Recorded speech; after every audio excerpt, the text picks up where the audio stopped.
I don't think I'm quite ready for the role yet. I don't meet all the criteria they're looking for. I don't want to waste their time or my time unless I'm absolutely certain that I stand a chance. I have to be fair to them. I plan to have a family someday. Hi, my name is Jim Livingston. Welcome to 10 Weeks, 10 Challenges, where I share with you 10 of the deeply personal challenges that leaders bring to coaching engagements. But I'm not just going to talk about the challenge. I'm going to share with you the various ideas that leaders come up with over the years to understand and deal with these challenges. Now, if you haven't already guessed it, this week's challenge is specifically related to women. In particular, the challenge that a lot of women face when it comes to taking charge of their career progression. You see, statistically speaking, women apply for less senior roles than men. When they do apply, they have a higher success rate, but they tend to apply for less senior roles than men. Why is this? Now, I don't want to generalize too much or create stereotypes, but there's three core themes that consistently show up in coaching engagements. And they are that women tend to follow the rules more than men. When there's a list of criteria advertised, they need to tick off all of those criteria. Whereas men will be quite comfortable applying for a job even though they don't meet any of the criteria. So that's one. Women tend to follow the rules more. Two, women tend to be less confident in their own ability.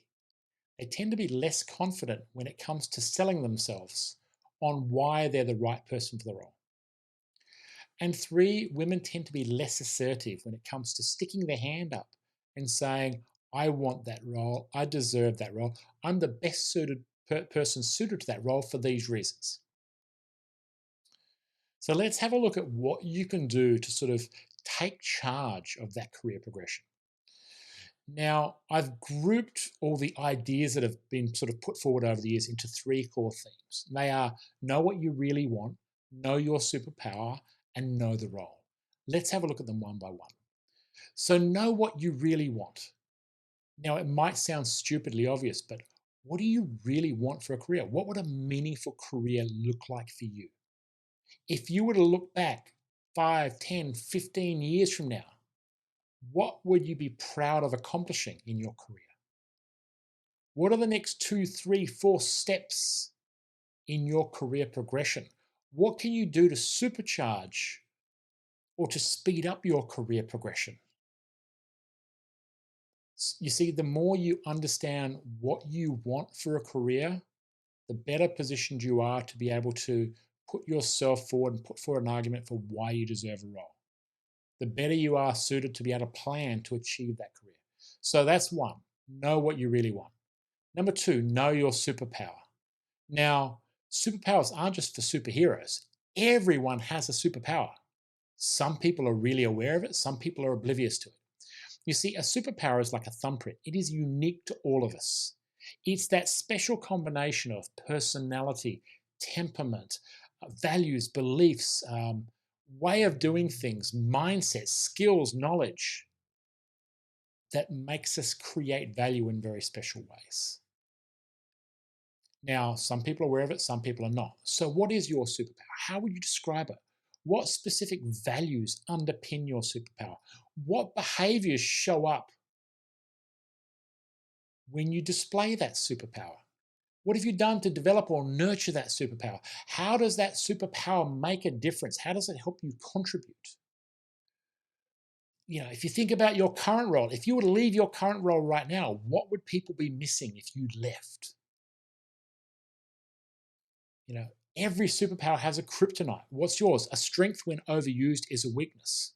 How does your superpower, what stage does your superpower become a weakness? And if your superpower had a name, what would it be? So, understanding what your superpower is and being able to articulate it in a very clear and very concise way is so powerful. It's more powerful than whether you meet 5 criteria, 10 criteria on a checklist. So, know your superpower. And thirdly, it's about knowing the role. If you're going to apply for any job, you need to know that role inside and out before you even apply. So do your homework, think about questions like how will this role help you achieve your career progression? How will your superpower help you excel in this role? What do you know about this role? What do you know about the organization, their customers, their competitors? What do you know about the hiring manager, the team that you'd be working with? You see, you want to know as much about the role, if not more, than the hiring managers.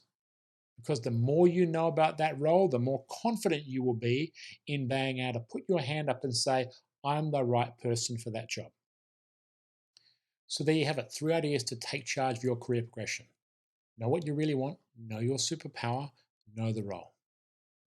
I'd like to give you one final one, which is be brave. Ask yourself this: what chance do you have of getting the job if you don't apply for it? I hope you find this helpful.